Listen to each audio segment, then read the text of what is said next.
മുഖ്യമന്ത്രി ദുരന്ത മേഖലകളിലേക്ക് എത്തുകയാണ്. അദ്ദേഹം ദുരന്തബാധിതരുമായിട്ട് നേരിട്ട് സംവദിക്കും. ഒപ്പം തന്നെ ആ മേഖലകളിൽ അദ്ദേഹം നേരിട്ട് സന്ദർശനം നടത്തും. ദുരന്ത നിവാരണ പ്രവർത്തനങ്ങളിൽ എന്തെങ്കിലും തരത്തിലുള്ള വീഴ്ചകളുണ്ടെങ്കിൽ ഇക്കാര്യങ്ങളൊക്കെ മുഖ്യമന്ത്രി നേരിട്ട് മനസ്സിലാക്കുക കൂടിയാണ് അദ്ദേഹത്തിൻ്റെ ലക്ഷ്യം. മുഖ്യമന്ത്രി രണ്ട് പ്രധാനപ്പെട്ട ഇടങ്ങളിലാണ് വരുന്നത്. ഒന്ന് ആറന്മുളയിൽ, മറ്റൊന്ന് അദ്ദേഹം വരുന്നത് റാന്നി അടക്കമുള്ള മറ്റ് മേഖലകളിലേക്കുമാണ് വരുന്നത്. അതായത് അപ്പർ കുട്ടനാടിൽ ഏറ്റവും തീവ്രമായ മഴവെള്ളക്കെടുതി, പ്രളയക്കെടുതികൾ നേരിടുന്ന മേഖലകളിൽ മുഖ്യമന്ത്രി സന്ദർശിക്കുകയാണ്. 12 മണിയോടുകൂടി വി. സതീശൻ മുഖ്യമന്ത്രി അദ്ദേഹം ആ സ്ഥലത്തെത്തും. മാധ്യമങ്ങളും കാണും. ഒപ്പം തന്നെ അദ്ദേഹം ക്യാമ്പുകളിലടക്കം പോയി ഈ പ്രളയ മേഖലകളുടെ സാഹചര്യങ്ങളൊക്കെ വിലയിരുത്തുന്ന വിശദമായ നീക്കങ്ങളും ഉണ്ടാവും. എന്തായാലും സംസ്ഥാനത്ത് ആശങ്ക തുടരുകയാണ് ഇപ്പോഴും എന്നതാണ് നമ്മൾ കണ്ട പൊതുചിത്രം. രാവിലെ മുതൽ നമ്മൾ കണ്ടുവരുന്നത് സംസ്ഥാനത്തിൻ്റെ പ്രളയ കാഴ്ചകളും പ്രളയക്കെടുതികളുമാണ്. ഇപ്പോൾ അവശേഷിക്കുന്ന കാഴ്ചകൾ അപ്പർ കുട്ടനാടൻ മേഖലകൾ കേന്ദ്രീകരിച്ച്, അത് കോട്ടയം, പത്തനംതിട്ട, ഒപ്പം ആലപ്പുഴ ജില്ലകളുടെ താഴ്ന്ന പ്രദേശങ്ങൾ കേന്ദ്രീകരിച്ചുകൊണ്ടാണ് ഈ ബുദ്ധിമുട്ട് അനുഭവപ്പെടുന്നത്. അതേസമയം മലബാറിലേക്ക് പോകുമ്പോൾ മണ്ണിടിച്ചിലടക്കമുള്ള മറ്റു വെല്ലുവിളികളും നമുക്ക് മുന്നിലുണ്ട്. എന്താണ് ഇനിയുള്ള പ്രതിസന്ധി, എങ്ങനെ മറികടക്കണമെന്നാണ് പ്രധാനപ്പെട്ട ചോദ്യം. ഒപ്പം ഒരു കാര്യം കൂടി ഉയരുന്നത്, വരുന്ന 2 ദിവസം നിർണായകമാണ് എന്നതാണ് സർക്കാർ കേന്ദ്രങ്ങൾ പങ്കുവയ്ക്കുന്ന പ്രധാനപ്പെട്ട കാര്യം. അതായത് വരുന്ന 6, 7 തീയതികളിൽ കാലാവസ്ഥാ മുന്നറിയിപ്പുകൾ സംബന്ധിച്ച ചില സൂചനകൾ കൂടി പുറത്തു വരുന്നുണ്ട്. അങ്ങനെയെങ്കിൽ കൂടുതൽ ജാഗ്രതയോടെ കരുതിയിരിക്കണം നമ്മൾ എന്നതാണ് സാഹചര്യം. നമുക്ക് വിശദമായി നോക്കാം. ആദ്യം നമ്മൾ പോകുന്നത് കോട്ടയത്തേക്കാണ്. കോട്ടയത്ത് കിഴക്കൻ മേഖല, പാല അടക്കമുള്ള നഗരങ്ങളിൽ നിന്ന് വെള്ളം ഇറങ്ങി തുടങ്ങിയിട്ടുണ്ട്. ആശ്വാസകരമാണ്. പക്ഷേ പടിഞ്ഞാറൻ മേഖലകളിൽ രൂക്ഷമായ പ്രതിസന്ധിയാണ്. അവിടെ വെള്ളം ഇപ്പോഴും ഉയരുന്നു എന്നതാണ് സാഹചര്യം. കോട്ടയം ജില്ലയുടെ പടിഞ്ഞാറൻ മേഖലയിൽ ജലനിരപ്പ് ഇപ്പോഴും ഉയരുകയാണ്. അത് ഉണ്ടാക്കുന്ന പ്രതിസന്ധി ഒട്ടും ചെറുതല്ല. ഇന്നലെ നമ്മൾ കണ്ട കാഴ്ചയിലേക്കാൾ കൂടുതൽ ജലനിരപ്പ് ഉയരുന്നു എന്നതാണ് സാഹചര്യം. ദിവസങ്ങളോളം നീണ്ടു നിൽക്കുന്ന ഈ വെള്ളക്കെട്ട് ജനജീവിതത്തെ അങ്ങേയറ്റം ദുസ്സഹമാക്കുന്നു എന്നതാണ് കോട്ടയത്തെ സാഹചര്യം. കോട്ടയത്തെ പ്രളയക്കെടുതികൾ എങ്ങനെയാണ്, എന്താണ് സാഹചര്യം? ജി ശ്രീജിത്ത് കോട്ടയത്ത് ശ്രീജിത്ത് നിൽക്കുന്നത് കോട്ടയം ഇറഞ്ഞാലിലാണ് ശ്രീജിത്ത് ഉള്ളത്. ശ്രീജിത്ത്, നമ്മൾ ഇറഞ്ഞാലിലെ ഇന്നലത്തെ കാഴ്ചകൾ നമ്മൾ പങ്കുവെച്ചതാണ്. ഇപ്പോൾ എന്താണ് ഇപ്പോഴത്തെ അവിടുത്തെ അവസ്ഥ? ജലനിരപ്പ് സ്വാഭാവികമായി മഴ കുറഞ്ഞു, അപ്പോൾ ജലനിരപ്പ് കുറയേണ്ടതാണ്. പക്ഷേ എന്താണ് ഇപ്പോൾ അവിടെ കാണുന്ന കാഴ്ച?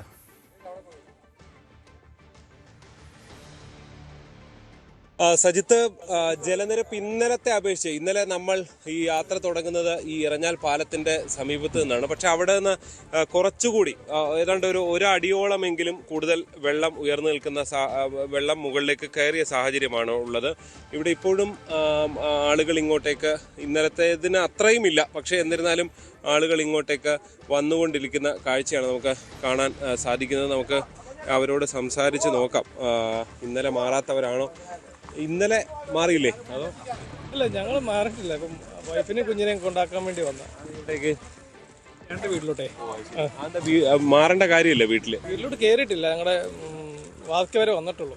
സാധാരണ 2012 അത്ര വന്നിട്ടില്ല. 2018 വീട്ടിൽ കയറിയിട്ടില്ലായിരുന്നു. അത്യാവശ്യം കുഴപ്പമില്ല. അപ്പം വേണമെങ്കിൽ നിങ്ങൾക്ക് അവിടെ താമസിക്കാൻ കുഴപ്പമില്ല. അവിടെ കുറേ വീട്ടുകാരുണ്ട്. ആ വീട്ടിലൊന്നും കയറാറായിട്ടില്ല. ഇവരെ മറ്റു സുരക്ഷിത സ്ഥാനത്തേക്ക് മാറ്റുന്നതാണോ അതോ? അതെ. ഇപ്പം കൊച്ചുള്ളതുകൊണ്ടേ അവന് പേടിയായി തുടങ്ങി. എന്നെ മാറ്റിയേക്കാന്ന് വെച്ച്. നടന്നു തന്നെ വന്നോ അതോ? നടന്നാ വന്നേ. അവിടെ ഞങ്ങളുടെ അവിടെ ഭാഗത്തൊക്കെ കഴുത്തറ്റം വെള്ളമുണ്ട്. വഴിയിലോട്ട് വരുമ്പോൾ മാത്രമേ ഇച്ചിരി കുറവുള്ളൂ. കാരണം അവിടെ വഴി പൊങ്ങിയത് കൊണ്ട് അത്ര പ്രശ്നമില്ല. പക്ഷെ ഞങ്ങളുടെ വീടിന് അവിടെ താഴെ ഒന്നും നില കാണത്തില്ല. ഞങ്ങൾ ഇറങ്ങിയാ വന്നേ. ഇവിടെ ആളുകളുണ്ട്. ചേട്ടാ, ഇന്നലെ ഒരുപാട് പേര് ഇങ്ങോട്ട് വരുന്നുണ്ടായിരുന്നു. ഇനിയുണ്ടോ? എന്താണ്? കുറച്ച് ആൾക്കാരുണ്ട്. എല്ലാവരും പിന്നെ പോകാന്ന് വെച്ചിരിക്കുകയാണ്. ഇപ്പോൾ രാവിലെ കുറേ പേരൊക്കെ ഇങ്ങോട്ട് എത്തിച്ചു. ഇപ്പോൾ ആൾക്കാരുണ്ട്. ഈ വള്ളത്തിനൊരു ബുദ്ധിമുട്ട് കാണണം. അതായത് ഈ ആളുകൾ വെള്ളം ഇറങ്ങുമെന്ന പ്രതീക്ഷയില്ല എല്ലാവർക്കും ഇരിക്കും. ഇപ്പോഴും ഉണ്ട്. അങ്ങനെയുണ്ടോ? ഇപ്പോഴും അങ്ങനെ ഇരിക്കുന്നുണ്ട്. നമ്മൾ പറയുന്നുണ്ട് കയറിപ്പോര് വെള്ളം കൂടുമെന്ന് പറയുന്നുണ്ട്. എന്നാലും ഇന്നലത്തെക്കാളി വെള്ളം കൂടി. ഇന്നലെക്കാളും ഒരടി കൂടെ വന്നിട്ടുണ്ട്. പയ്യെ കയറുന്നതേ. ഇന്നലെ കുറച്ച് അപ്പുറത്തായിരുന്നു വെള്ളം കിടന്ന്. ഇന്നലെ തൊട്ടാ അങ്ങനെ പ്രശ്നമില്ലായിരുന്നു. ഇന്നിപ്പോൾ ഒരടി കൂടെ കൂടിയിട്ടുണ്ട് വെള്ളം. എന്തായാലും അതാണ് സാഹചര്യം. ഇവിടെ പഞ്ചായത്ത് അധികൃതരും ഒക്കെ എത്തുന്നുണ്ട്. അവരുടെ വാഹനത്തിൽ കുടിവെള്ളം ഉൾപ്പെടെയുള്ള സാഹചര്യങ്ങളൊക്കെ കൊണ്ടുവരുന്നുണ്ട്. റവന്യൂ ഉദ്യോഗസ്ഥരും ഒക്കെ ഉണ്ട്. ഇവിടേക്ക് NDRF ടീം വരുന്നുണ്ട്. ഉടൻ തന്നെ എത്തുന്നതായിരിക്കും. അവർ ഭക്ഷണം കഴിച്ചുകൊണ്ടിരിക്കുക. ഉടൻ തന്നെ എത്തുന്നതായിരിക്കും. അതായത് ഇവിടുന്ന് ഇനിയും ആളെ ഇറക്കണം എന്ന് ആരും ആവശ്യപ്പെട്ടിട്ടുണ്ട്. രാവിലെ ഒരു 4-5 വീട്ടുകാർ പറഞ്ഞിട്ടുണ്ട്. അവരെ കൂടെ നമ്മൾ സേവ് ചെയ്യാനുണ്ട്. അവർ രാവിലെ നമ്മൾ പോകും. രാവിലെ അവരെ ഇറക്കാൻ പോകും.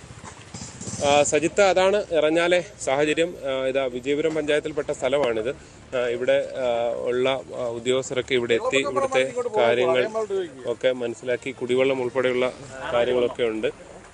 അത് വാഹനത്തിൽ എത്തിച്ച് ആവശ്യക്കാർക്ക് കൊടുക്കുന്ന ഒരു സ്ഥിതിയാണ് ഉള്ളത്. നമുക്ക് കുറച്ച് അങ്ങോട്ടേക്ക് നടന്നാൽ ഇന്നലത്തേതിലും വെള്ളം കൂടുതലാണ്. ഈ വഴി പൂർണ്ണമായും ഗതാഗതം നിലച്ചിരിക്കുന്ന സാഹചര്യം തന്നെയാണുള്ളത്. വാഹനങ്ങളെല്ലാം ഈ എറഞ്ഞാൽ പാലത്തിലേക്ക് കൊണ്ടുവന്ന് വെച്ചിരിക്കുന്ന അവസ്ഥയാണ് ഉള്ളത്. ചില വണ്ടികൾ ഒരുപക്ഷെ നേരത്തെ കൊണ്ടിട്ട വണ്ടിയായിരിക്കും അല്ലേ കാർ? അതെ ബ്രേക്ക് ഡൗൺ ആയതാ മാറ്റാൻ പറ്റില്ല. ഉള്ളിലപ്പോൾ വെള്ളം കയറി കാണുമല്ലോ. സൈലൻസർ വെള്ളം കയറിയിട്ട് ബ്രേക്ക് ഡൗൺ ആയി കിടക്കുകയാണ്. ഇത് ഈ വെള്ളത്തിൽ കൂടെ ഓടിച്ചു വന്നപ്പം അവിടെ നിന്ന് ഓടിച്ചു വന്നപ്പം ബ്രേക്ക് ഡൗൺ ആയാണ്. അങ്ങനെ കുറേ വണ്ടികൾ ഉണ്ടായിരുന്നു. ഞങ്ങൾ കുറേ എണ്ണം തള്ളി മാറ്റി. ഇത് തള്ളി മാറ്റാൻ പറ്റുന്നില്ല, അതുകൊണ്ടാണ് ഇവിടെ ഇട്ടിട്ട്. സജിത്ത്, ഇതാണ് ഈ വാഹനങ്ങളുടെ ഒരു പ്രശ്നം. അതാണ് പലരും ഈ റോഡ് പരിചയമുള്ളവരായിരിക്കില്ല. അവരിങ്ങനെ വന്ന് അതിൽ പെട്ടുപോകും. ചിലപ്പോൾ സൈലൻസറിനുള്ളിലേക്ക് വെള്ളം കയറുന്ന സ്ഥിതി വരും. അപ്പോൾ ഈ വണ്ടി അങ്ങനെ വന്ന് പെട്ട് കിടക്കുന്ന ഒരു വണ്ടിയാണ്. ഇതിനുള്ളിലേക്ക് ഫലത്തിൽ, അതായത് ഇതിനപ്പുറത്ത് ഇതിലും വെള്ളമുണ്ട്. അതുവഴി വന്ന സമയത്ത് സൈലൻസറിൽ വെള്ളം കയറി പെട്ടുപോയ സാഹചര്യമാണ് ഉള്ളത്. എന്തായാലും ഇപ്പുറത്തെല്ലാം വീടുകളുടെ എല്ലാം അവസ്ഥ അതുതന്നെയാണ്. ഇന്നലത്തെക്കാട്ടിൽ വെള്ളമുണ്ട്. അങ്ങ് ദൂരെ നിന്ന് ഇപ്പോഴും ആളുകൾ, അതായത് സഹിത്ത് ഈ ഒരു പ്രദേശത്തിൻ്റെ പ്രത്യേകത, നമ്മൾ ഇവിടെ ഈ രണ്ട് സൈഡിലുമുള്ള വീടുകളിലെല്ലാം വെള്ളം കയറി നിൽക്കുന്നു. ചില വീടുകളിൽ ഇപ്പോൾ അദ്ദേഹം ചൂണ്ടിക്കാണിച്ച പോലെ കഴുത്തറ്റം വെള്ളമുള്ള സ്ഥലങ്ങളുണ്ട്. പക്ഷേ എന്നാൽ ചിലയിടത്ത് വെള്ളം കയറാത്ത സ്ഥലവുമുണ്ട്. അങ്ങനെയുള്ള സ്ഥലങ്ങളിലാണ് പലയിടത്തും ആളുകൾ ഇപ്പോഴും കാത്തിരിക്കുന്നത്.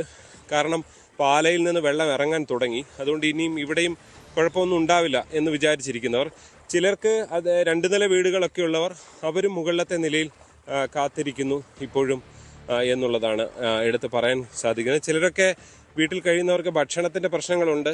അത്തരം ആളുകൾക്ക് ഭക്ഷണം എത്തിച്ചു കൊടുക്കുന്നതൊക്കെ നമ്മൾ രാവിലെ കണ്ടതാണ്. ചേട്ടാ, വീട്ടിൽ നിന്ന് വരികയാണോ അതോ അവിടെ വെള്ളം കയറിയോ? വീട്ടിൽ പറിക്കാത്തെല്ലാം കയറി, മുട്ടറ്റം വെള്ളമുണ്ട് പറിക്കാത്ത. ചേട്ടനപ്പോൾ നേരത്തെ തന്നെ മാറിയതാണോ? ഇന്നലെ തന്നെ മാറിയാണ്? മേടി നിലയുണ്ട്, മേടിത്തെ നിലയോട്ട് കയറി. അവിടെ ഭക്ഷണ സാധനങ്ങളെല്ലാം ഉണ്ട്? ഭക്ഷണമൊക്കെ ഇല്ല, ഇപ്പം ഞങ്ങൾ മേടിക്കാൻ വേണ്ടി ഇറങ്ങിയതാ. പാചകം ചെയ്യാൻ പറ്റില്ലേ? പാചകം ചെയ്യാൻ ഗ്യാസ് ഉണ്ട്. കറണ്ട് ഉണ്ടോ? കറണ്ടില്ല. ഫോണെല്ലാം പ്രശ്നമാണ്. ഇപ്പം വേറൊരു മോടെ ഒരു കൂട്ടുകാരത്തിൻ്റെ വീട്ടിൽ കൊടുത്തു വിട്ടിരിക്കുക കുത്താനായിട്ട്, വടവാതിൽ. അങ്ങനെയൊക്കെയാണ്. ആളുകൾ ഈ ബുദ്ധിമുട്ടി കുടുങ്ങി കിടക്കുന്നുണ്ടോ ചേട്ടാ? ഇല്ല ആരുമില്ല. അത് അദ്ദേഹത്തിൻ്റെ അറിവാണ് പങ്കുവെച്ചത്. പക്ഷേ റവന്യൂ ഉദ്യോഗസ്ഥർക്ക് ലഭിക്കുന്ന വിവരമനുസരിച്ചാണ് ഇവിടെ ചിലർ കുടുങ്ങിക്കിടക്കുന്നുണ്ട് എന്നുള്ളത്. നമുക്ക് ദൂരേന്ന് സജിത്തിന് കാണുന്നുണ്ടോ എന്നറിയില്ല, ഒരല്പം ദൂരേന്ന് വള്ളത്തിൽ ആളുകളെ ഇന്നും കൊണ്ടുവരുന്നു എന്നുള്ളതാണ് മനസ്സിലാക്കാൻ സാധിക്കുന്നത്. അതായത് ഈ ആളുകളുടെ സാഹചര്യം ഇങ്ങനെയൊക്കെ തന്നെയാണ്. എത്ര മഹാപ്രളയം വന്നാലും എന്തൊക്കെ പ്രശ്നങ്ങൾ വന്നാലും ആളുകൾ ഒരല്പം വീണ്ടും വീട് വിടാൻ പറ്റാതെ കാത്തു നിൽക്കുന്ന സാഹചര്യം ഇപ്പോഴും ഉണ്ട് എന്നുള്ളത് തന്നെയാണ്. ഈ വീടിൻ്റെയൊക്കെ അവസ്ഥ പരിതാപകരമാണ്. അതായത് അത്ര അധികം വെള്ളം നിറഞ്ഞു നിൽക്കുന്നു. പക്ഷേ ഇതൊക്കെ 2 നില വീടായതുകൊണ്ട്, പക്ഷേ ഈ വീട്ടിലൊന്നും ആരും ഇപ്പോഴും ഉണ്ടോയെന്നറിയില്ല. ഈ വീടിൻ്റെ ഉടമയാണെന്ന് തോന്നുന്നു. അവിടെ ഒരു ചേട്ടൻ കുറച്ച് മോട്ടോർ പണികളൊക്കെ ചെയ്തുകൊണ്ടിരിക്കുന്നത് നമുക്ക് കാണുന്നുണ്ട്. വള്ളത്തിൽ വരുന്നവരോട് നമുക്ക് എന്തായാലും ചോദിച്ചു നോക്കാം. എന്തായാലും സഹിത്ത് മഴ മാറിയെന്ന് പരിപൂർണമായി പറയാൻ പറ്റില്ല. നമ്മുടെ ഈ ലൈവ് എടുക്കുന്നതിന് കുറച്ച് മുമ്പ് അതിശക്തമായൊരു 10-15 മിനിറ്റ് മഴ പെയ്തു. നിങ്ങൾ രക്ഷാപ്രവർത്തനമാണോ അതോ വെറുതെ പോകുന്നു? ഹോസ്പിറ്റലിലേക്ക് കൊണ്ടുപോകാം. അതെ. ഈ വീട്ടിലിരിക്കുകയായിരുന്നോ അപ്പോൾ പയ്യൻ?